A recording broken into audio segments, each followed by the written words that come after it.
Fleet आ गई, उसके aircraft carrier आ गए, वो कहीं भी इसमें जा सकते हैं। आज भारत भी ब्लू वाटर नेवी है, और जैसे ही हमारे पास जो ये राफेल का नेवल वर्जन आएगा, आप सोच सकते हैं कि हमारे पास अनदर 36 फाइटर्स आने वाले हैं जो इस पूरे एरिया में कहीं भी अटैक कर सकते हैं, बहुत क्लोज रेंज में जाकर। ये 36 राफेल हमारे पास पहले और 26 राफेल ये वाले पीके श्रीवास्तव सर, ये पूरे गेम में कितने बड़े चेंजर होंगे?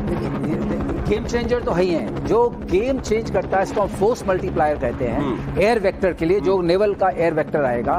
तो जो सी डिनायल आप जिसको बोलते हैं कि सी के ऊपर हम किसी भी चीज के उनको चलने नहीं देंगे इन टाइम्स ऑफ वॉर, ये बहुत बड़ा डिनायल है।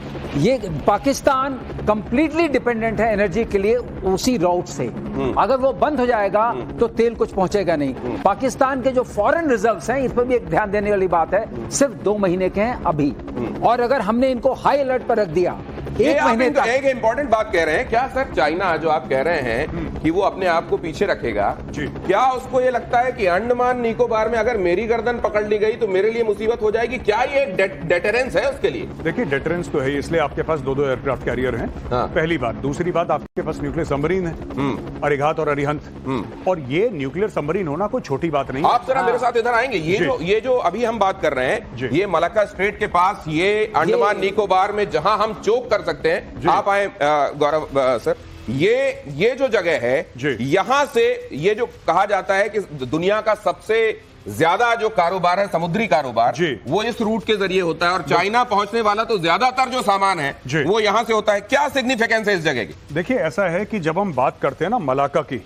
We are talking about the Malacca choke, right? We call it the Malacca choke, right? क्योंकि आने का वही रास्ता है, दूसरा रास्ता बहुत लंबा चौड़ा है। तो यहां तो मलाक्का नहीं दिख रहा है, जी, लेकिन ये अंडमान निकोबार जरूर दिख रहा है। यहां पर हम मौजूद हैं, हम यहां पे हम मौजूद हैं, और हमारे शिप्स जो हैं पूरे इंटरनेशनल वाटर्स में पेट्रोलिंग करते हैं जी। और मैं आपको एक और बात बताऊं, बड़ी इंटरेस्टिंग, नेवल ऑफिसर है हमारे साथ, ये बताएंगे आईएनएस अरिहंत, आईएनएस अरिघात, उसकी लोकेशन नेवी में भी बहुत कम लोगों को पता है।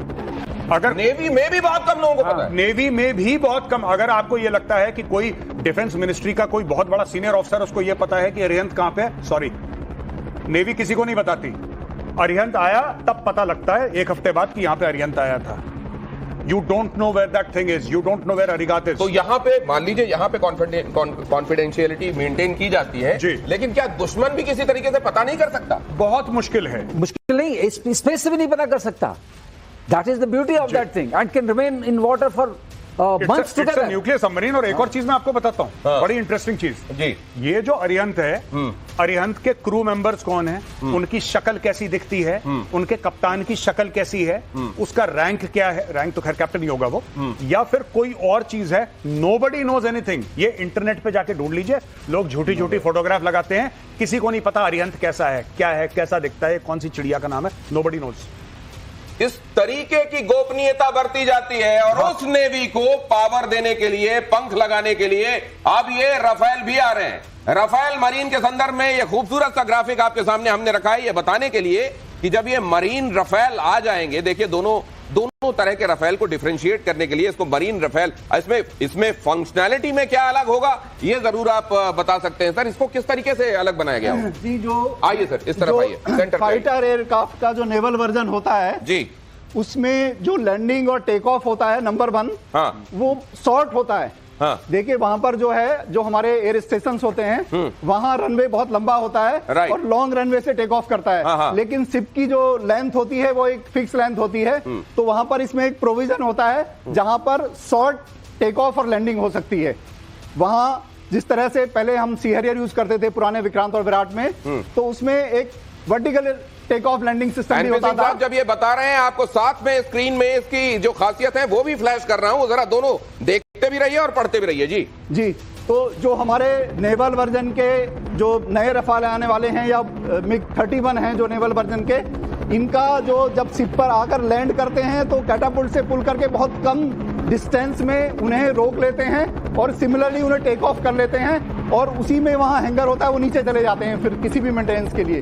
जबकि जो एयरफोर्स वर्जन है, एयरफोर्स वर्जन उस पर लैंड नहीं कर पाएगा क्योंकि उसे लंबा रनवे चाहिए होता है। बाकी in terms of missiles, in terms of जितना भी है वो सब कुछ होता है, सरफेस टू सरफेस है, सरफेस टू एयर है, सरफेस टू ग्राउंड, सभी उनसे मतलब बेसिकली टेक ऑफ और लैंडिंग वाला जो फीचर है ये इसको अलग बनाता है उससे। जी, और बाकी चीजें लगभग एक जैसी होती हैं। हाँ, लगभग एक जैसे थे, लेकिन जो मरीन एयरक्राफ्ट जितने भी होते हैं इनको हम जो सॉल्ट से डैमेज होता है, बिकॉज सी का अपना एक अलग इम्पैक्ट होता है, उससे भी सेफ्टी के लिए उनके कंपोनेंट्स डिफरेंट होते हैं। ऐसा नहीं कि हम यहाँ के रफाल के कंपोनेंट्स वहाँ यूज कर सकें, क्योंकि उसको हमको इन्वायरमेंटली प्रूफ करना होता है। कई सारे यूज हो सकते हैं मगर ज्यादातर यूज नहीं हो सकते हैं, इसलिए उनकी कॉस्ट भी डिफरेंट हो जाती है। और जैसा इन्होंने बताया, वो लैंडिंग और टेक ऑफ के लिए जो अरेस्ट हम करते हैं उसको, सो दैट जब वो लैंड करता है तो aircraft gets arrested and it doesn't go beyond the ship, तो वो एक बात होती है। लेकिन जो खास बात है दिनेश, जो मैं कहना चाहता हूं, गौरव इसमें साथ देंगे, लड़ाई आप किससे लड़ते हैं? लड़ाई लड़ते हैं आप मिसाइल से। आपके पास आईसीबीएम है कि आपके पास क्रूज मिसाइल्स है कि गोले बारूद हैं। इन गोले बारूद मिसाइल से खर्चा आता है, क्योंकि दांत तो वही है, काटेंगे आप उन्हीं से। उन खर्चे का एक अनुमान आप लगाइए कितना होगा पर डे का। अगर हम एक लड़ाई शुरू करते हैं, वो खर्चा करीब करीब 40,000 करोड़ के आसपास आता है। ये इसलिए बताया जा रहा है कि उसके बारे में सोच लीजिए, जो लगातार कटोरा लेकर घूम रहा है और कह रहे हैं कि इस बार तो बोतल भी लेकर घूमना पड़ेगा, उसकी हालत क्या होने वाली है। अहम खबर देखिए, यूनाइटेड नेशन सिक्योरिटी काउंसिल में पाकिस्तान की साजिश बेनकाब, टीआरएफ का नाम हटवाने की कोशिश की गई। लीजिए देखिए, कौन है रहनुमा, कौन है रखवाला।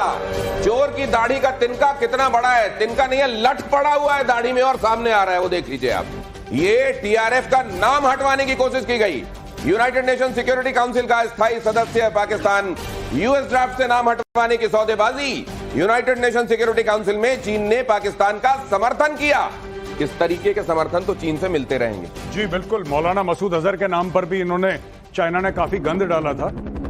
मैं दिनेश एक बात बताना चाहता हूं, हम लोगों ने आईएनएस अरिहंत की बात करी। मैं नेवल हेडक्वार्टर गया बहुत पहले और मैंने बोला कि सर, मैं चाय पी रहा था और चाय पीते पीते जो सामने सीनियर ऑफिसर थे, तो मैंने उनसे रिक्वेस्ट करा कि सर मैं आईएनएस अरिहंत पे शूट करना चाहता हूं।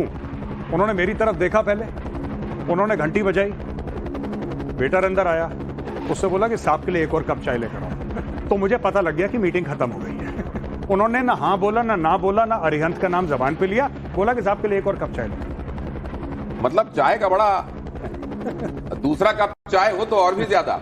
इस बार तो पूरी केटली पिलाएंगे, चिंता मत कीजिए। ये एक अहम खबर देखिए, ये भी जरा मैं समझूंगा। टीएफआर को, द रेजिस्टेंस फ्रंट, जो कि असल में बदला हुआ, उस दिन आपने बहुत कैटेगोरिकली बताया था कि पहले जो तंजीमों के नाम रखे जाते थे वो कुरान से निकालकर कुछ कैसी इसमें टर्मिनोलॉजी रखी जाती थी ताकि ये लगे कि ये तो धर्म से जुड़ी हुई कोई बात है। लेकिन जब बाद में ये बातें पकड़ में आने लगी तो ऐसे नाम रखे जाने लगे जिसमें धर्म का कहीं इस्तेमाल ना हो। Secularisation of